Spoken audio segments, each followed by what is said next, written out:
Moi aussi, je m'en souviens bien. Ouais. Je me demande si Fred se souvient, ça m'étonnerait. Ah bah voilà. Salut Joël. Salut Fred. Comment ça va? Ça va, ça va. Bonne année d'abord. Ah ben bonne année à toi aussi, et meilleurs vœux à tous nos auditeurs. Je vois que tu parlais encore avec Récy. Et oui, elle me rappelle son époque, quand l'Australian Open se jouait encore sur le gazon, et en décembre même. Donc on discutait un peu du bon vieux temps pour elle. D'accord, d'accord. Bon ben ça a changé, en tout cas aujourd'hui l'Australian Open c'est sur dur. Ouais. Et ben il y a un petit peu plus de Belges qui les jouent par rapport à cette époque-là. Ah, c'est sûr qu'à l'époque on avait Monique Van Aver et surtout Michel Gurdal, mais derrière c'était le Chez les désert. garçons, Bernard Mignot a peut-être joué une fois, il me semble. Il faudrait vérifier ça, je ne sais pas. Cette fois-ci ils sont exactement 5. 2 hommes et 3 femmes, puisque je pense que Ruben Neumann, n'étant que 4e du kiloseur, ne jouera malheureusement pas. C'était vraiment un gros concours de circonstances. Il y a encore 3 forfaits puisqu'il y en a déjà eu un. Oui. Ouais, ça va être compliqué d'ici dimanche soir. On va commencer par David Goffin, comme d'habitude. Oui. Tirage premier tour qui est à mon avis très très abordable contre Stakowski. Il l'a joué une seule fois jusqu'ici, c'était justement sur dur en Coupe Davis en 2014. Il avait gagné très facilement. Dans des circonstances un petit peu particulières. Oui, puisque c'était normalement en Ukraine, mais on sait que ça ne s'est pas joué en Ukraine à cause des tensions Stakowski n'aurait plus trop envie de jouer, je pense. Mais bon. Non, tout à fait. Ici, il n'a pas fait un super début de saison, de toute façon. Non, et sa fin de saison 2015 n'était pas non plus très brillante. Son dernier bon résultat, c'est en fait au mois de septembre, juste après l'US Open. Il avait quand même fait un 3e tour, donc il s'est joué sur dur. C'était un bon jour de dur. Il avait fait une finale au Challenger d'Orléans. Mais depuis, il n'a plus rien fait de très brillant. Il a même perdu en qualification aussi contre un autre place au-delà de la 60e place. Donc, a priori, un premier tour à la portée de David, même si c'est toujours difficile en Grand Chelem. Les premiers tours, c'est toujours des matchs pièges de toute façon, donc méfiance, mais bon, il y avait vraiment pire pour lui. Deuxième tour, il devrait jouer contre... soit contre Zoom Ur, soit contre Kyle Edmund, ce qui serait une revanche de la Coupe Davis. Là, je dirais quand même méfiance. Edmund est en forme, il a fait un quart en sortant des qualifs il y a 2 semaines. Il a été battu assez sèchement en quart par Berdych, c'était à Doha. Mais malgré tout, on a vu que pendant 2 sets, il a fait plus que tenir la dragée haute à David Goffin, il a largement dominé. Maintenant, je pense évidemment qu'il n'a pas eu le temps en quelques mois de parfaire sa condition physique au point de pouvoir tenir un match en 5-7 en pleine chaleur. Oui. Donc là, je pense que Goffin a quand même encore l'avantage, mais ce sera un match dont il faudra se méfier. Et ensuite, troisième tour. Ce serait Dominic Thiem. Match entre copains. Oui, un match entre copains et un match là par contre une bête physique. Dominic Thiem, c'est quelqu'un qui s'entraîne physiquement très très dur. Il a du talent plein la raquette aussi. Et là, c'est du 50-50. Un joueur plutôt offensif, donc certainement un match d'opposition de style assez sympa à voir. Donc ceux qui auront l'occasion de se lever cette nuit-là, je pense que ça vaudra la peine. Bon, si les 2 joueurs arrivent jusque-là. Et l'enjeu est intéressant parce que c'est un match contre Federer en week-end. Méfiance tout de même, Federer rencontre quand même Dimitrov au 3e tour. Oui. C'est un match piège. C'est une partie de tableau très très relevée, puisqu'il y a Djokovic en demi pour le joueur qui ira jusque-là. En principe, ça devrait être Federer, mais effectivement, il n'a pas un tableau facile non plus. Dimitrov est en forme en ce début de saison, donc rien ne dit que Federer arrivera à passer ce match piège également. Steve Darcy, pardon. Steve Darcy, un premier tour abordable également. Un Argentin, Pelia, qui n'est pas très très connu puisqu'il joue essentiellement sur le circuit Challenger. Attention, il était très très bon l'an dernier au circuit Challenger puisqu'il a été même qualifié pour le Masters de Challenger où il était en demi et il n'a pas pu jouer la demi parce qu'il était blessé. Il a gagné plusieurs Challengers l'an passé, principalement en Amérique du Sud. C'est un joueur de terre battue. Il n'est pas maladroit non plus sur dur puisqu'il a quand même réussi à se qualifier pour l'US Open. Il a perdu ensuite au premier tour. Il faudra se méfier, d'autant plus que Steve est à court de match, à court de repères. C'est ça le plus gros souci. Je pense que Steve serait favori de ce match en temps normal, mais là, il n'a plus joué de match en simple depuis très très longtemps. Non. Et puis il y a surtout le fait que c'est en 3 manches gagnantes. Et est-ce que le physique va tenir? Oui, donc match piège après, il devrait jouer contre. Le deuxième tour, il faut que je vous regarde mes notes. Oui, c'est Feliciano Lopez, donc là, je pense que dans l'état actuel des choses, ce serait un morceau trop dur. C'est un bon joueur de surface rapide, de surface dure.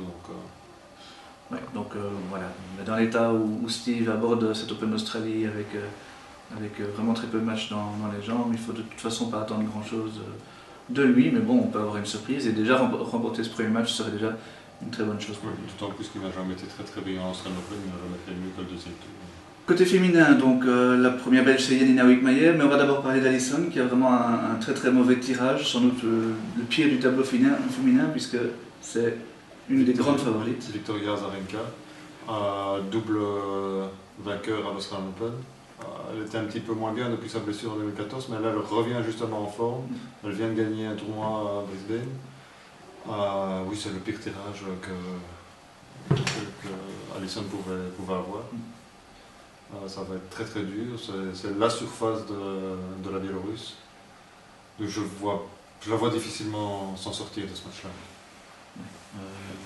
C'était après le reste du tableau, mais je suis même pas sûr que ça soit vraiment bon. Je pense que il y a un match à jouer, il faut de toute façon le jouer parce que même si elle n'a qu'1% de chance, on ne sait jamais ce qui peut arriver. Oui, et puis elle reste aussi sur une bonne fin de saison. Alison, une demi à Luxembourg, elle avait battu Ivanovic, qui est quand même une bonne joueuse aussi sur dur, mais pas du niveau d'une Azarenka en grande forme.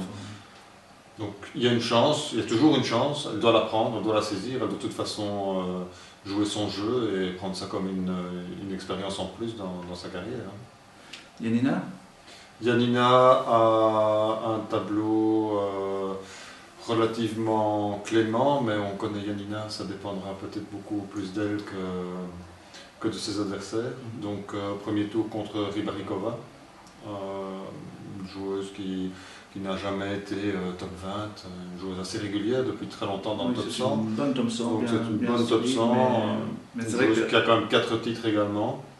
C'est vrai qu'une Janina en pleine forme et bien dans sa tête, je veux dire, normalement ça devrait être une joueuse à sa portée. Dans leur face-à-face, elles en sont en 3-2, petit avantage pour Janina. Dernier match remporté par Rybarikova, mais ils n'ont pas joué l'une contre l'autre en 2015, donc on verra, mais je pense que ça dépend surtout de Janina.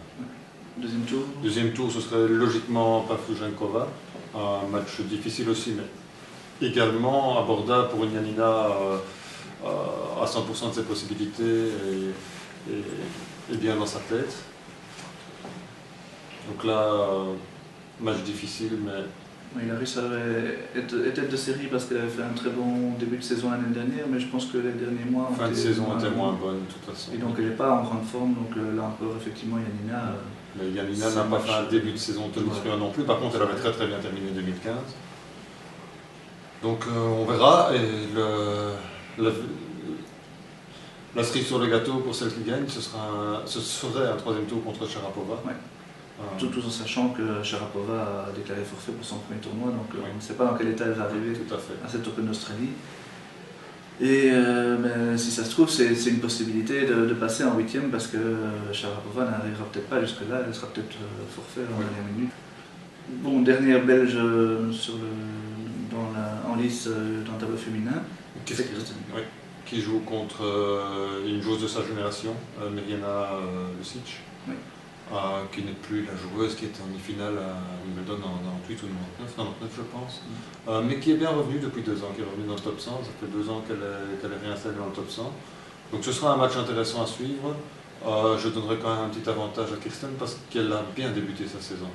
Là aussi c'est une belle opposition de style parce que Lucic c'est une grande joueuse puissante, cogneuse, et Kirsten avec son jeu un peu à l'ancienne justement, qui distille bien ses coups, elle peut vraiment l'embêter. Oui, elle a le jeu pour dérégler la machine, et donc je pense qu'elle a un léger avantage, elle a 55 à 60% de chance de gagner pour moi ce match, pour pouvoir avoir le droit de rencontrer Muguruza, pour autant qu'elle soit à 100% de ses possibilités, puisqu'elle aussi a abandonné lors de son premier tableau féminin. Effectivement, les favorites sont vraiment pas bien, à part Azarenka, toutes les autres ont vraiment connu des difficultés en ce début de saison. Bon, c'est évidemment face à une Muguruza en pleine forme, ça va être plus compliqué, c'est quand même la finaliste de Wimbledon. Voilà.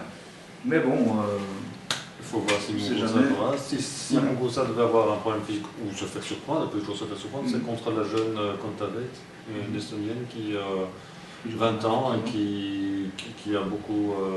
C'est une jeune promesse du tennis féminin. Ben là, je dirais que c'est un peu. Flipkens pourrait faire parler son expérience et également la faire déjouer, mais on n'en est pas encore là. c'est sûr. On va croiser les doigts. Voilà, après tout ça, on verra jusqu'où ils iront.